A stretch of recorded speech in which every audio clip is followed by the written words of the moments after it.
სახის წმენდა. სანამ დავიწყოთ სახის წმენდას აპარატით, პირველ რიგში ვაკეთებთ რას? ვაკეთებთ ფორების გახსნას, ასეთ ქმულს. თორე კოსმეტოლოგიაში ამას ცოტა სხვა დასახელება აქვს. და ძალიან ხშირად მე მხვდება ესეთი ამბავი, რომ იხმარება ვაპორიზატორები. რა არის ვაპორიზატორი? ეს არის საშუალება, რომელიც ორთქლს მიუშვებს სახეს და ამის ხარჯზე უფრო გვიადვილებს კანთან მუშაობას წმენდის დროს. მაგრამ ჩემო კარგებო, გაითვალისწინეთ ესეთი რაღაცა. განსაკუთრებით იმათმა, ვისაც გაქვთ მშრალი კანი, ვისაც გაქვთ როზაცეისკენ მიდრეკილი კანი, ვისაც გაქვთ კანი კუპეროზისკენ მიდრეკილი, ვისაც გაქვთ დერმატოლოგიური პრობლემა. თქვენთვის ეს კატეგორიულად არ შეიძლება.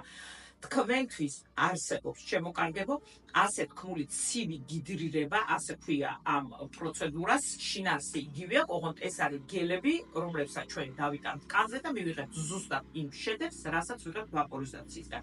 გაითვალისწინეთ ეს ჩემი, როცა თქვენ არჩევანს გააკეთებთ.